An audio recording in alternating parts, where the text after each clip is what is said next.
Muy buenas noches, en una nueva edición del programa Haciendo Historias. Hoy en un nuevo escenario para mostrarle a ustedes también un poco la riqueza que tiene Corrientes en sus museos. Hoy estamos en el Museo Histórico de la ciudad de Corrientes.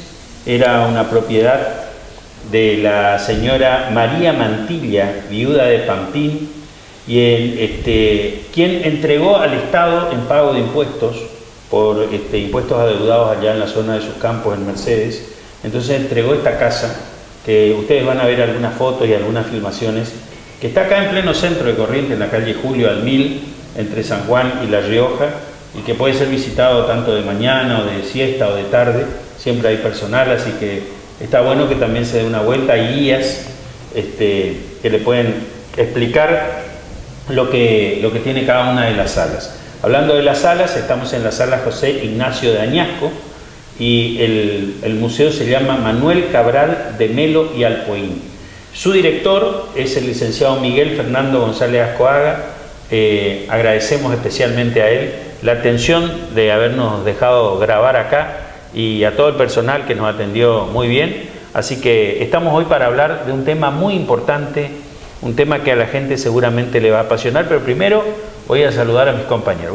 Voy a comenzar hoy por mi izquierda, porque si no se va a enojar, por mi derecha. Hoy está a la derecha, perdón, siempre está a la izquierda, hoy está a la derecha, el doctor Enrique Eduardo Quito Galeana. ¿Cómo estamos? Hola, Rafael. ¿Cómo estamos? Muy bien, hermoso día, hermoso día. Espectacular. Y en el otro rincón, como diría mi compañero, está el doctor Dardo Ramírez Brachi. ¿Qué tal? Buenos días. Bueno, ¿cómo estamos? Muy bien. Bueno, la verdad que hoy un tema apasionante. Vamos a hablar de nuestro padre de la patria, del santo de la espada, de San Martín, que vamos a dedicar este programa y el próximo para hablar de él, porque la historia de San Martín es muy rica. Pero antes de iniciar eso, quiero compartir con los televidentes una declaración de la vicegobernación de la provincia de Corrientes, donde el vicegobernador de la provincia de Corrientes dice que el programa presenta invitados especiales, referentes del tema a tratar. La filmación de cada encuentro se realiza en casas emblemáticas de la ciudad de Corrientes, y considera de estricta justicia amparar y brindar apoyo a las expresiones culturales que por su naturaleza comprometen a instituciones, asociaciones profesionales y reditúan en beneficios inmediatos y futuros para la comunidad. Por los motivos expuestos, el vicegobernador de la provincia resuelve declarar de interés el programa televisivo Haciendo Historia. Así que al doctor Gustavo Cantero le agradecemos profundamente. Nosotros, los tres integrantes de este programa, lo que queremos es llevar un poco del conocimiento de estos dos amigos que están acá. Yo soy como siempre les cuento a ustedes, el primero que aprendo, así que gracias a ellos que podemos contarles con riqueza la historia, porque no solo conocen la historia escrita, sino tienen ahí las anécdotas que también son muy importantes. ¿Algo que decir de esto, Quito? El vicegobernador de la provincia de Corrientes es un impulsor de la cultura, es un motor de la cultura, es un hombre que se preocupa. No puede negar, naturalmente, su origen docente. Gustavo Cantero ha sido docente, sí, dirigente gremial de los docentes, y el que enseña no termina nunca de enseñar y aprender, porque los docentes tenemos esa característica. Mientras enseñamos, aprendemos. Dardo. Sí, celebro que el esfuerzo que se hace en el programa para difundir la historia de Corrientes y la historia de la Argentina tenga su fruto, y que la repercusión en los funcionarios sea, digamos, provechosa para también ampliar esa misma difusión que estamos haciendo. Bueno, un tema apasionante hoy, voy a dejarle en manos de ellos. Arrancamos por su nacimiento, por su niñez, por su ida a Europa para prepararse, pero dejo en manos de ellos la historia de nuestro general José de San Martín. Arrancamos con el que... Empieza Dardo. Dardo, perfecto. Me toca a él, por la izquierda. Sí, José Francisco de San Martín es como decir un todo en la historia argentina. Alcanzó una dimensión casi inconmensurable de lo que es su personalidad y su protagonismo en la decisión, sobre todo en la etapa de la independencia. Pero comprender la evolución del pensamiento sanmartiniano tiene que ver mucho con su crecimiento, con su formación y no por casualidad también al lugar de su nacimiento. Los pueblos misioneros guaraníticos, aquellos que estaban radicados desde principios del siglo XVII a la vera del río Uruguay y que por determinadas circunstancias tuvieron un rol determinante en el movimiento de frontera viva con el Paraguay, y estoy hablando de los pueblos de Santo Tomé, La Cruz, Yapeyú, fueron bastiones fundamentales a fines del siglo XVIII en una estrategia que va a tener el Virreinato del Río de la Plata y específicamente una política de España para con el frente con el Portugal. Y esto no es menor porque la niñez sanmartiniana va a residir y se va a desarrollar en un ámbito de frontera, que va a tener una gran impronta militarizada. Estos pueblos que eran guaraníticos, estos pueblos como el de los Santos Reyes Magos de Yapeyú, así se llamaba el pueblo, adquiere una impronta muy particular, una antigua reducción compuesta por indios guaraníes, y el padre de José Francisco de San Martín, Juan de San Martín, un militar de carrera, se instala vinculado por esto que estoy explicando. Cuando decimos militar de carrera, Dardo, ¿acá se estudiaba para ser militar o solamente en Europa? No, estaban las escuelas europeas y específicamente las escuelas españolas. Y vamos a ver que San Martín también, para iniciar su carrera militar, entrará en Málaga y más adelante en los demás regimientos del ejército real español. Y Juan de San Martín va a ser destinado para una función estrictamente militar, administrativa militar, en Yapeyú, que Yapeyú era la cabecera del departamento de esos pueblos, que va a tener un rol determinante en ese espacio de control, porque a fines del siglo XVIII esta frontera entró en un momento de acción con los frentes portugueses, en el cual, por una decisión propia de la corona de los Braganza, comenzaron a ocupar territorios en la banda oriental, ocuparon Colonia del Sacramento, ocuparon espacios territoriales cerca del río Uruguay, y esto generó y disparó una alarma en los espacios de defensa españoles, por lo cual se reforzaron estos espacios geográficos. Juan de San Martín lleva adelante una actividad militar en Yapeyú, y desde luego ese es el ámbito donde nace José Francisco. O sea que él desde chico ya estaba acostumbrado a esta impronta militar, digamos. Desde luego. Además, vemos que su infancia, porque en Yapeyú vive muy poco tiempo, son los primeros años de su infancia, y cuando es redestinado a su padre y debe ir a España, José Francisco abraza muy prontamente la carrera militar. A los 12 años se incorpora al ejército en Málaga para formar parte ya de iniciar su carrera de militar dentro del ejército español, en donde en ese ejército ya en forma muy preclara y muy joven se formó, trató en las escuelas de la oficialidad española y se formó, pero no solamente en un marco teórico, porque a fines del siglo XVIII y principios del siglo XIX, España vivía en guerra, en constante guerra, Europa estaba en guerra. Primeramente, las principales batallas que libera San Martín van a ser al norte del África, con los moros, posteriormente contra el Imperio Británico. No olvidemos que para fines del siglo XVIII, Francia tenía una alianza muy fuerte con España, enfrentando a Gran Bretaña. Hay varios combates, sobre todo combates navales, en donde participa San Martín en contra de Inglaterra, y posteriormente después, cuando se va a producir la ocupación francesa a partir de 1808 a los territorios español, San Martín, como parte de la oficialidad del ejército español, se enfrentará a las tropas francesas, que ahí alcanzará su cenit en su desarrollo y su ejercicio militar peninsular, sobre todo en la batalla de Bailén, donde va a ser considerado con una condecoración de oro. ¿Cuántos años tenía San Martín en ese momento? San Martín termina esa campaña con 25 o 26 años y termina la campaña y va a llegar con casi 30 con el grado de teniente coronel, grado con el cual en 1812 va a venir al Río de la Plata. Viene para acá. Así es. Bueno, queda perfectamente claro, como ha dicho Dardo, que San Martín tiene una formación guaranítica. Sí. No podía escapar en sus primeros años de habitar el suelo de las antiguas misiones, que era un imperio dentro del imperio español. Ustedes saben que tenemos que relacionar las misiones con la expulsión de los jesuitas.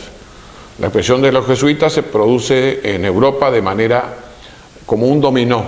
Gradual. Se les expulsa de todos los reinos europeos. Lo que es más, el papado suprime la congregación, la Compañía de Jesús, porque la consideraba negativa para su existencia dentro de la propia Europa. San Martín, hijo de don Juan San Martín y de doña Gregoria Matorras, que se cita mal en el testamento de San Martín, Francisca Matorras, dice, no, es Gregoria Matorras. Probablemente hubiese tenido otros nombres, pero Gregoria Matorras es el nombre oficial de la madre. Sí. Don Juan de San Martín, militar de carrera, como bien se ha dicho. ¿Tenía hermanos? Tenía muchos hermanos.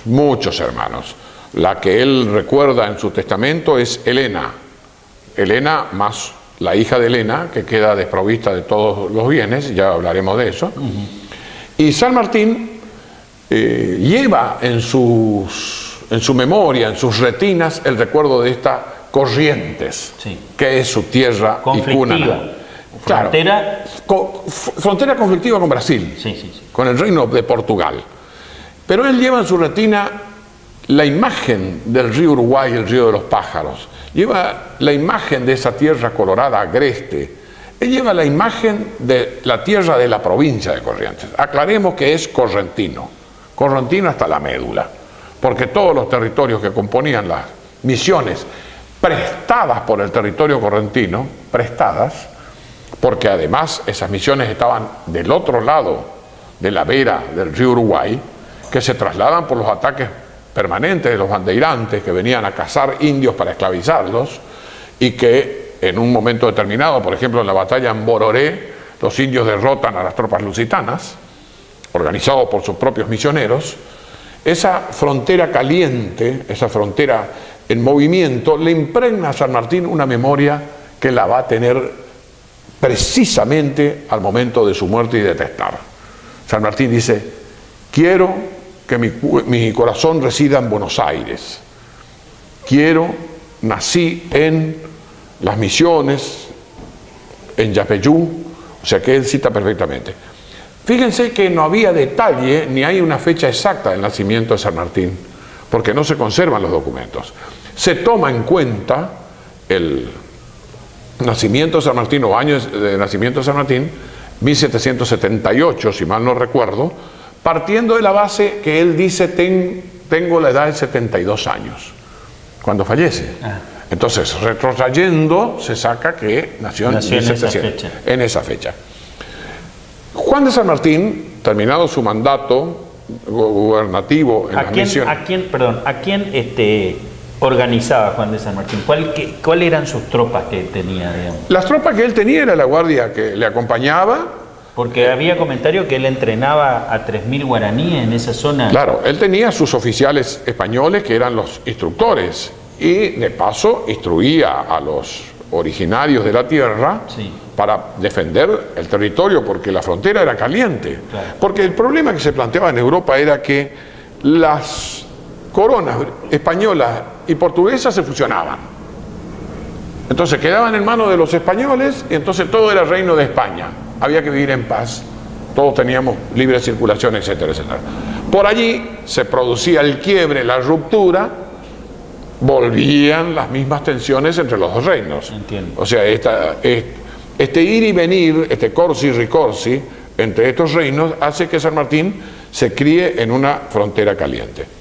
Juan de San Martín se traslada con todos sus hijos, hermanos y hermanas, nuevamente a España a seguir con su carrera militar, como van a seguir sus hermanos, los hermanos de San Martín, la carrera militar. Llegaron a altos grados, generales españoles en España. San Martín tiene una larga vida en España, una larga vida entre las que se cuenta incorporarse muy tempranamente a la carrera militar, incorporarse, formarse como militar científico, porque él era militar de carrera, militar científico, era un gran lector, era un hombre probo, un hombre de costumbres sencillas, humilde, que eso le va a generar inclusive problemas con su matrimonio. Porque cuando viene a la Argentina, se casa con una familia acomodada, Escalada, Remedios Escalada, y lógicamente esta niña con la cual se casa, Remedios, es una mujer que está acostumbrada a la seda, al lujo, a ciertos gustos, y él cuando se casa le dice: mira, conmigo nada de seda, nada de lujo, conmigo sencillez. Vos sos la mujer de un militar y tenés que vivir como una mujer de un militar. La distancia temporal entre la edad de su esposa y la edad de San Martín era muy grande.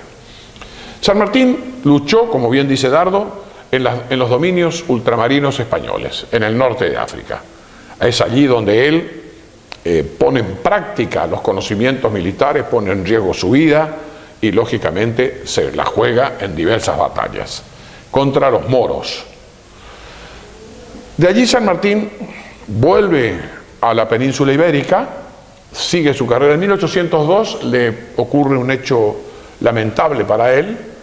No olvidemos que San Martín lucha no solamente en tierra, sino también en mar. Él formaba parte de las tripulaciones de la flota española, que van a tener desgraciadas situaciones y agraciadas situaciones. En 1802 San Martín, llevando las cajas reales, es atacado, asaltado y herido casi mortalmente. Tiene una profunda herida en el pecho que lo deja casi muerto. Le costó recuperarse al general San Martín. 1802. Continúa su carrera, se luce en una batalla pequeña, digamos, 20 soldados a caballo a sus órdenes, se enfrentan contra 50 franceses en Arjonillas, y en Arjonillas San Martín triunfa.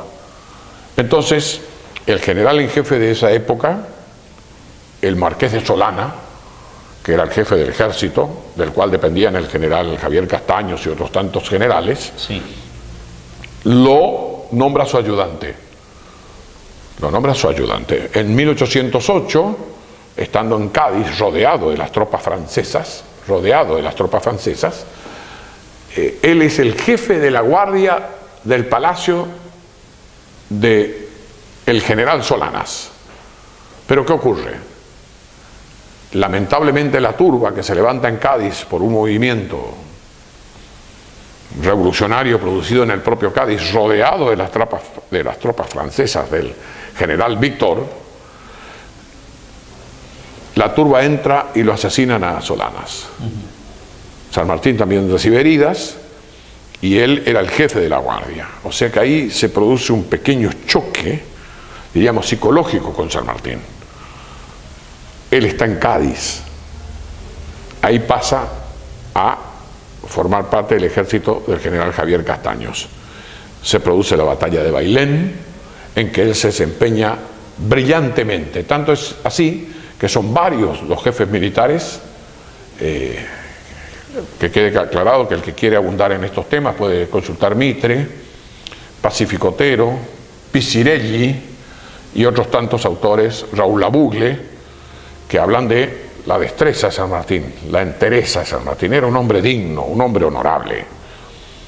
Y esto hace que San Martín comience a relacionarse con la logia de los caballeros racionales en Cádiz. Logia de caballeros racionales. ¿Qué significaba esto? No significaba ni que era el anticristo, ni que era el demonio con 7 colas, ni nada por el estilo. Simplemente significaba que él entendía que las ideas afrancesadas, las ideas inglesas sobre la soberanía del pueblo, el poder nacido del pueblo, la gaditana, revolucionaria Constitución Española de 1812 y otras tantas hechuras de esa época, eran aceptables. Que el totalitarismo bajo el cual estaban regidos los reinos, especialmente los reinos castellanos, como denomino yo, o indianos, americanos, del cual él era originario, debía cambiar. Esa estructura de poder debía cambiar. Esa relación tenía que ser una relación, diríamos, más razonable, más equilibrada, más equitativa. Que el poder tenía que tener un límite. Y eso le va a generar a San Martín una serie de disidencias con algunos compañeros suyos, etcétera, etcétera. Y de allí se va a producir lo que se denomina en la historia el Gran Éxodo.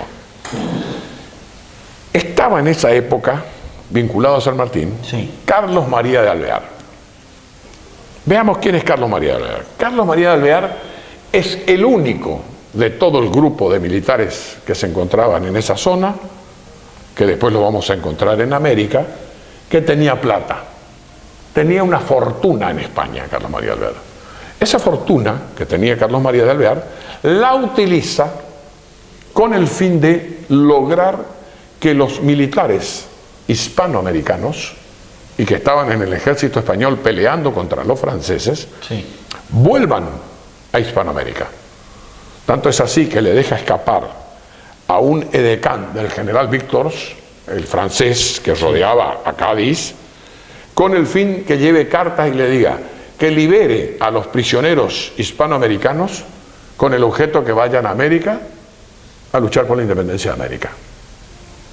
O sea, toda esa trama que se relata después va a tener sus consecuencias para San Martín, que ya vamos a ver un poquito más tarde. Así, los franceses van a liberar a una cantidad de prisioneros con tal que se vayan. Los franceses le pagan el pasaje por vía Londres, los llevan directamente a Inglaterra y que se vayan a América, para que no peleen más contra los franceses. Pero el que paga el pasaje, el que paga el traslado de San Martín, de Holberg, de Sapiola, de Chilaver y otros, es Alvear. Carlos María de Alvear, que tenía, repito, una fortuna que debía gastarla en España, porque si no, él sabía que cuando volvía a América y se pasaba del lado de la independencia, todos sus bienes iban a ser confiscados. Claro. Lógicamente. Entonces gastó bien, creo que gastó bien.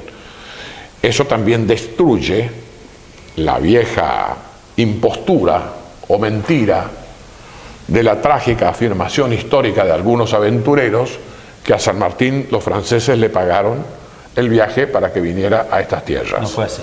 No fue así. Tampoco, y acá vamos a destruir otro mito, tampoco San Martín era un renegado o un escapado de sus tropas, un desertor falso. El general San Martín tenía problemas de salud y esos problemas de salud lo llevan a la edad de 30 y pico de años a pedir la baja del ejército español. Pide la baja del ejército español, le pagan sus sueldos, San Martín cobra sus sueldos y pide permiso a la corona española y a las autoridades españolas en ese momento para trasladarse al Perú. Porque no iba a pedir para trasladarse a Buenos Aires porque era el único territorio que estaba peleando por la independencia americana. El único territorio. Los demás estaban en manos de los españoles. San Martín pide permiso, se traslada a Inglaterra. En Inglaterra se va a embarcar en el George Canning y con el George Canning, en el buque inglés, va a arribar con Chilaver, repito, Sapiola, Holberg y otros tantos que se integraron a esa pléyada de soldados que van a luchar por la independencia argentina. Apasionante, por supuesto, la historia de este San Martín desconocido. Debo confesarle que hay aspectos que realmente cuando estudiamos en la primaria o estudiamos en la secundaria, solamente se menciona a San Martín como que San Martín estaba en España y vino para la lucha por la independencia. Pero estos detalles son lo que hacen rica la figura del general San Martín. Vamos a ir a un corte y ya volvemos con la segunda parte de este programa.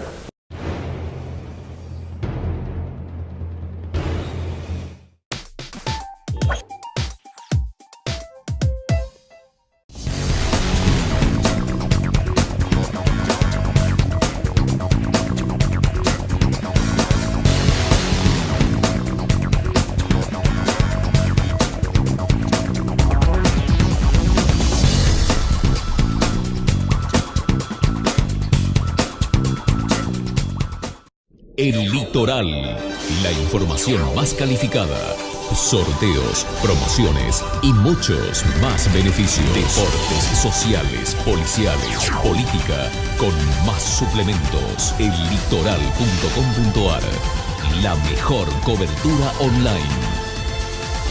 El Litoral, el diario de hoy. Si sos del norte, ahora tenés descuentos diarios. Llegó el programa de beneficios para lectores del diario Norte de Corrientes y de Chaco. Soy Norte Club, un programa de beneficios y descuentos que permite ahorrar todos los días del año en artículos para el hogar, supermercados, con el auto, indumentaria, belleza y salud, entretenimientos, gastronomía y turismo. Soy Norte Club, un mundo de beneficios y descuentos en nuestra red de comercios adheridos. 2 provincias, una sola tarjeta, el doble de beneficios. Pedí ya tu tarjeta al 0800-888-66-783. Soy Norte Club, descuentos diarios.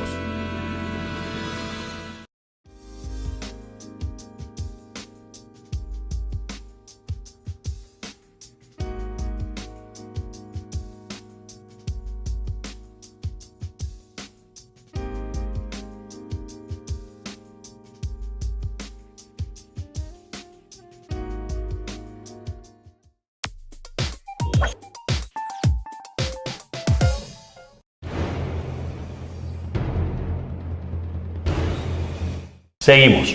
Segunda parte de este primer programa dedicado a San Martín.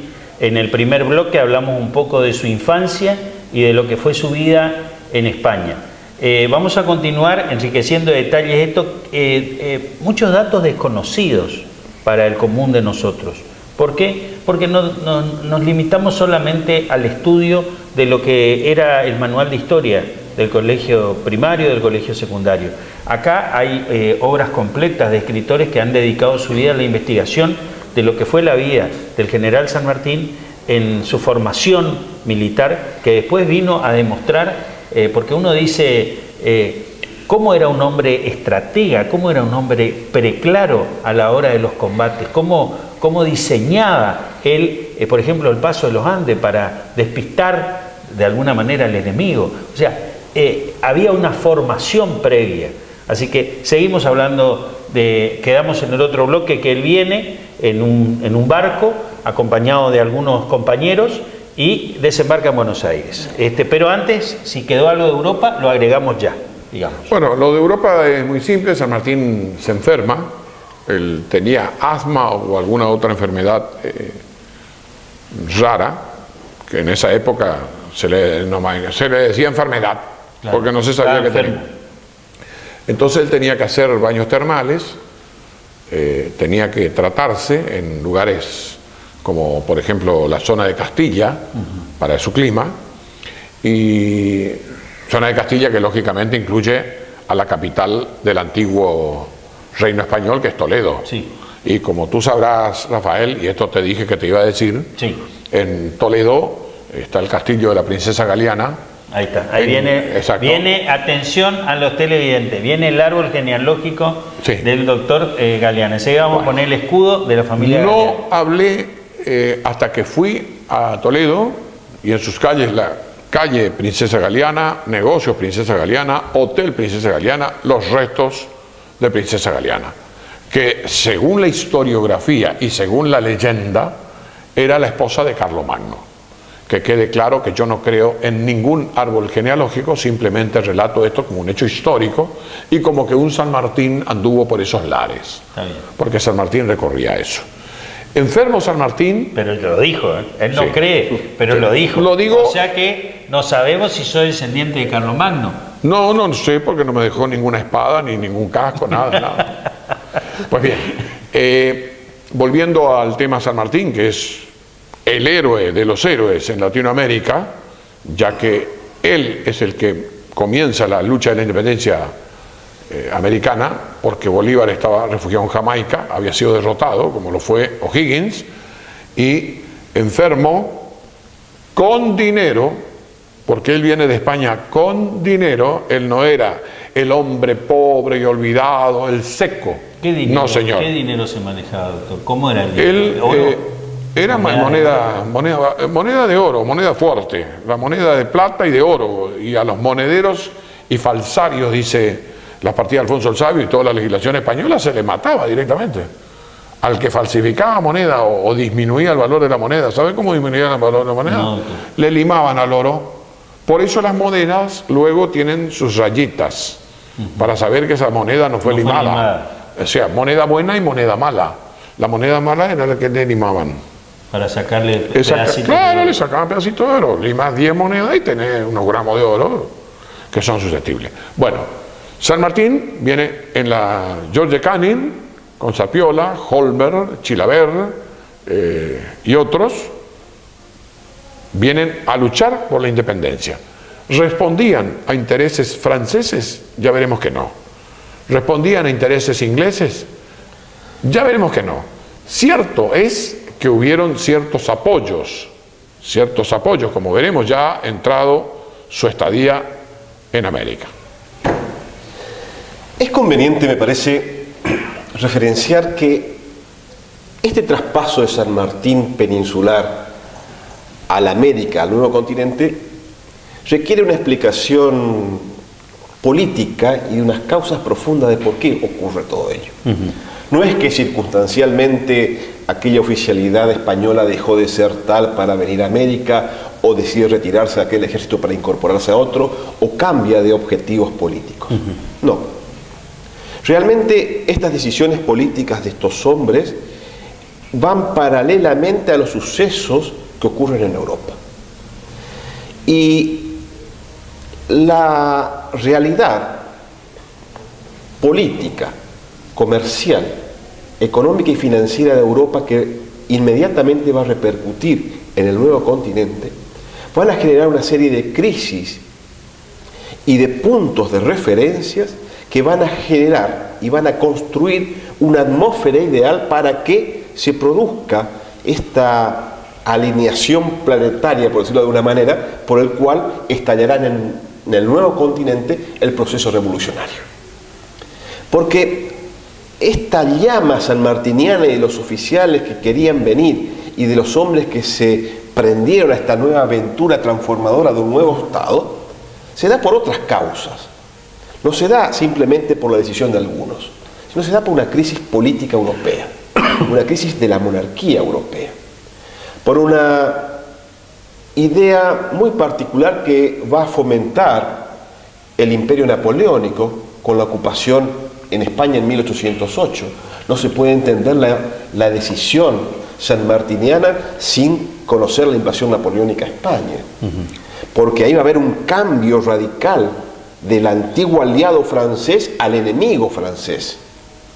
Y al poco tiempo, desde 1808 a 1812, esos 4 años van a ser fundamentales en el pensamiento sanmartiniano para reubicar en esa nueva estrategia del continente americano cómo seguir y cómo llevar adelante la política y qué protagonismo van a tener aquellos hombres. Eran hombres, en síntesis. Eran hombres, Dardo, uno no puede, y doctor Galeana, no puede dejar disculpame que te interrumpa, pero tengo que hacerlo en este momento, digamos.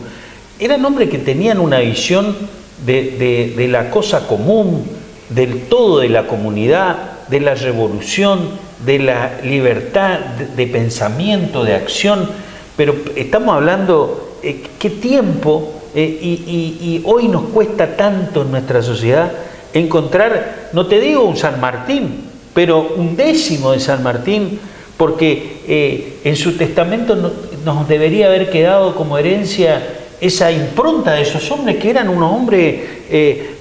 Mira, hoy con todo lo que tenemos, viajamos más rápido, las comunicaciones son inmediatas, todo nos cuesta tanto, y cuando nos trasladamos en el tiempo y vemos a estos hombres que vienen en barco viajando 3 meses, cuando tenían que cruzar la República Argentina de entonces a caballo y los Andes después, y después ir hasta el Perú a libertarlo otra vez. Yo digo, la pucha, ¿dónde quedó toda esa impronta? No va a faltar el que va a decir no tenían nada que hacer y entonces hacían eso. No era así. Era cuestión de principios, era cuestión de moral, era cuestión de esperanzas, era cuestión de conducta. Eran valores, eran hombres de valores. Lo que dice Ardovien es que el impacto de la Revolución Francesa, la Revolución Inglesa y la Revolución Norteamericana, porque aclaremos que las tres no podemos separar. Está todo. Ese impacto que entra avasallando los límites que habían impuesto los monarcas absolutistas y la religión católica, porque seamos sinceros, la religión católica también le impedir que entren libros, pero habían surgido pensadores en España como Jovellanos, el conde de Aranda y otros tantos grandes pensadores iluminados. Van a generar en España 2 Españas: la España totalitaria, monárquica, absolutista, y la España liberal, monárquica. La liberal monárquica es límites al poder del rey, y la otra es, señores, el rey es el rey, y lo que haga el rey está todo bien. Está todo bien. Bueno, esa división de los trienios liberales inclusive van a salvar la independencia americana. Cuando una gran flota española en 1820 se prepara para recuperar lo que sería Buenos Aires y los territorios independentistas, la flota se rebela y comienza entre 1820 y 1823 el famoso trienio liberal.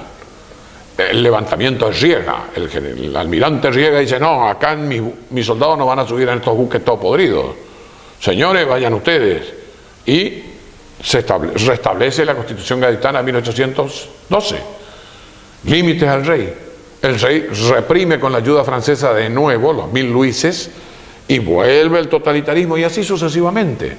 Por eso, España es un mapa trágico de caídas y levantadas, que va a terminar con la caída de Franco, el último tirano que yo diría despreciable de España. Es la caída de Franco, porque lógicamente las grandes tiranías fueron las que se disputaron en España en el trienio republicano, o otro periodo más largo republicano español, de la década del 30 del siglo XX, en que el totalitarismo ruso pretendió hincar sus raíces, el totalitarismo nazi-fascista intentó hincar sus raíces, y de hecho lo hizo, porque dejó de herencia a Franco. Y Franco es un hombre, diríamos, muy criticado. Es como que el mundo también, eso Exacto. va a ser un tema después, Sí, para después. este otro programa. El mundo entra en modas. Sí, señor. Está de moda Hitler, está de moda Mussolini, está de moda Franco, Perón mamó algunas cosas de eso y no las implementó. Eso va a ser pero yo hablemos otra cosa. Yo lo interrumpí al doctor. Bueno, perdón, Dardo. No, porque si no perdemos el hilo. Era solamente un comentario, pero... Sí, me parece que es central para poder definir y comprender el por qué el traslado de San Martín a América es explicar las causales políticas y económicas de por qué estalla la revolución. Claro. Los cambios y la necesidad de un nuevo Estado. Y sintetizando, hay algunos pocos puntos que podemos referenciar. El primero, la crisis de legalidad y de legitimidad que se va a dar cuando Napoleón Bonaparte, a través de una maniobra política, deja al reinado de España sin la casa borbónica y lo incorpora a José Bonaparte como rey de España, lo que va a generar un espacio de tiranicidio ilegal en el reino de España, razón por la cual el pueblo español heroicamente va a luchar por su independencia y va a resistir políticamente a través de un movimiento muy preclaro, e incrustado profundamente en la historia española, que es el juntismo. Surgen las juntas, los vecinos se juntaban en los pueblos y en las villas para organizarse en el común en contra de ese rey tirano Bonaparte, José Bonaparte, hermano de Napoleón. Esta reacción que hace el pueblo peninsular, paralelamente intenta y requiere hacerlo el pueblo americano o el pueblo de Indias. Pero por un impedimento que los propios peninsulares van a generar a través de la Junta Central de España, van a impedir que América haga junta.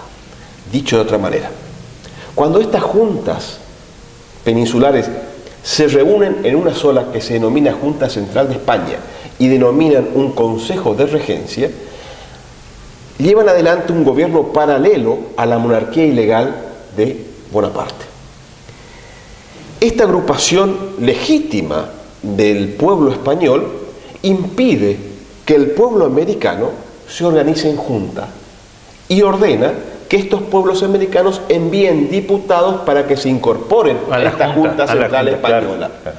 Los españoles podían hacer nosotros junta, podemos, pero los americanos no. Pero ustedes no, claro. Y ahí comienza a construirse una fricción entre un ideario político de la diferenciación entre aquellos y estos, que aparentemente y normativamente eran iguales, pero en la práctica aquellos no los consideraban iguales a estos. Fíjate vos que los diputados de América eran 4 contra todos los diputados de ciudades, villas y lugares de España. Desde luego, porque el reglamento que establece la Junta Central de España dice un diputado por cada ciudad y villa en España, pero para América un diputado por cada virreinato. Había 4 virreinatos, 4 diputados. 4 diputados. Desde luego había una crisis también de representación. Esto anidó un momento crítico en América, por lo cual las capitales virreinales y los pueblos, los puntos más importantes, reclamaron esta participación política y del tratamiento igualitario. ¿Por qué no juntas como en España? Y ahí está ya el Cabildo Abierto y todo un proceso revolucionario que va a dar lugar a partir de 1810 en el Río de la Plata. Pero esta es una parte para comprender aquel cambio en el cual San Martín se va a plegar. El otro aspecto va a ser económico y es determinante, porque el vínculo que existía ancestralmente desde el descubrimiento de América entre la península y América, el lazo entre el Reino de Indias y el Reino de España, era a través de un manejo comercial denominado el monopolio. El monopolio estaba perfectamente reglamentado por las disposiciones españolas, en el cual solamente España podía manejar el comercio con sus espacios territoriales americanos. No podían comercializar con ningún otro estado. ¿Pero qué va a pasar? O sea, en 1805, toda la tierra se comercializaba, lo producido, todo con España. Entre España y América, nada más, no había un tercero. No había otro cliente. Y había una cuestión fundamental. Agrego esto y te dejo. Nada de lo que producía España, olivos y otros productos, no se podía producir acá. Había que comprarle a ellos. Si España producía aceite de oliva, acá no se podía producir aceite de oliva. Si España producía tejidos, acá no se podía producir tejidos. Todo esto generó un sistema aceitado de producción en donde lleva a ganar siempre el sistema peninsular. Pero ¿qué va a pasar? En la alianza francesa y española en 1804 en contra de Inglaterra, se va a producir un acontecimiento que va a hacer virar toda esta cuestión comercial con las Indias, que va a ser la batalla de Trafalgar. La alianza entre Francia y España va a ser destruida en alta mar por la flota inglesa en 1805. Los barcos franceses y españoles van a ser derrotados y España no va a tener movilidad ni medios para mantener y proteger ese comercio del monopolio con las Indias. Por razón por la cual la dueña de los mares, Inglaterra, se va a hacer cargo de todo esa gran dimensión marítima y del comercio de los productos. Desde luego, España no pudo mantener esa situación y se acrecienta una situación, un medio de crisis muy profundo en toda la América. Los barcos españoles no venían para comercializar, había productos americanos para vender y el único compradores eran los ingleses, y vendiendo a los ingleses se producía el contrabando. Esto va a generar toda una situación de fricción financiera y comercial en toda la América. Se va a querer producir, vender, pero íbamos a estar impedidos. Esto va a sumar a esta cuestión política, a la cuestión financiera, en donde se va a formar un gran combo de crisis en el cual va a estallar para la década de 1810. En este medio, en este ámbito, tanto España como Europa se van a ver complicadas, y estos personajes, estos hombres y estos próceres futuros de nuestras nacionalidades van a ser protagonistas de esa crisis general, y tuvieron que tomar la decisión de crear algo distinto, porque lo que había, tanto la monarquía como Napoleón, como los espacios de inequidad, ya eran vetustos. Había que construir una idea nueva, una idea de un nuevo Estado, de una nueva república, de nuevas leyes. ¿Y dónde estaba eso? En América. Fíjate vos que lo que dice Dardo es importante, porque España, advirtiendo ya con nuevas ideas, con diríamos el advenimiento de los Borbones en 1701, con Felipe de Anjou, la era del ateísmo, el champán y la peluca, que es una transformación, Carlos III, una transformación para España, dictan el decreto, el reglamento de libre comercio. Vos te imaginarás, el libre comercio, así podemos comerciar. No. El reglamento de libre comercio era habilitar más puertos en España para enviar las mercaderías, habilitar más puertos en América. Así se crean 13 puertos mayores en América para recibir a los navíos españoles, sí, y 24 puertos menores. Vale decir, esos puertos solamente se podían confirmar. El comercio era triangular: un puerto en España, Sevilla y después Cádiz, y 2 puertos en América. Solamente allí. Después la mercadería en burro, en carreta, a llevarla. Con este espectro se construye un poliedro. De allí hay 13 puertos españoles, más 13 mayores en América y 24 menores. Pero tenían que ser bandera española. ¿Cómo eludían los franceses y los ingleses y otros comerciantes esto? La tripulación era española, esperaban en aguas afuera a los barquichuelos que podían ir de América, cambiaban la tripulación, cambiaban la bandera y entraban con la mercadería. O sea, siempre se las ingeniaban. El contrabando, América por eso es diríamos, una malacostumbrada contrabandista. Sí. Contrabandista. No había que pagar la alcabala, el impuesto a las ventas, ni el almofarifajo, el impuesto de aduanas. O sea que nos acostumbramos desde chiquitos. ¿Qué pasó cuando llega San Martín acá? Aparece un personaje, Manuel Martín Castilla Ramos, un espía presuntamente inglés, calumniador, injuriante, un bicho raro, maligno. ¿Y qué dice? Todos esos que han llegado a América son todos agentes franceses, vienen a destruir la independencia americana. Y hace una calumnia así. Sembraba la cizaña. Sembraba la cizaña. Los ingleses inmediatamente comienzan una investigación acá en el Virreinato del Río de la Plata. Los juntistas en el Virreinato del Río de la Plata también le investigan a San Martín, a Sapiola, a Alvear, a todos. Hasta que descubren que Alvear fue el que puso la plata para que vengan. Que no eran los franceses, sino probablemente eran los ingleses. Los ingleses con sus estaciones navales y con sus espías en el virreinato dicen no, estos también. Y ahí sale San Martín exento de esa calumnia tremenda. Esto está publicado por la Academia Nacional de la Historia, por supuesto. Esta es una gran calumnia. Después entramos con un San Martín humano, porque nos pintan al San Martín del bronce, San Martín perfecto, ese que nunca le dolió la barriga, nunca le dolió la cabeza. No, señores, San Martín era un pobre tipo que se enferma al llegar a Buenos Aires.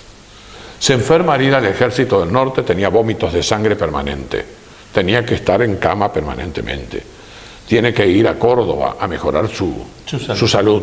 Cuando va a Mendoza también se enferma, tenía reuma, era asmático, consumía cantidades industriales de opio, El opio era legítimo y San Martín tenía su recetado, por supuesto, por sus médicos, consumía opio. Era un hombre muy enfermo, un hombre que se reponía, pero era enfermo, era durísimo, pero era enfermo. Tanto es así que parte del trecho que él cuando cruza los Andes, porque cruzó los Andes ida y vuelta varias veces, él lo hace en camilla, porque no podía moverse. Claro, bueno, esas cosas de San Martín no solo lo engrandecen y lo muestran más humano, alejado del bronce, para que nosotros entendamos quién era el general San Martín. Tanto es así que en el ostracismo, San Martín tiene la mala suerte, como su hija, de tener cólera. Se enfermó de cólera 2 veces. Se enfermó de tifus, de la fiebre tifoidea. Sí, el agua contaminada. Del agua contaminada, se enfermó de tifus. Es decir que era un ser humano, señores, y que era durísimo. Si se salvó del cólera, se salvó de la tifus, evidentemente era un ser humano duro. La hija también. El tiempo es tirano, ustedes ya saben cómo es en la televisión. La segunda parte de San Martín, la segunda parte de este programa, lo vamos a ver en 7 días por este mismo canal, ya dedicado a San Martín aquí, en América, a libertar los pueblos, la guerra por la independencia, una guerra considerada una de las más grandes en el contexto mundial en ese momento.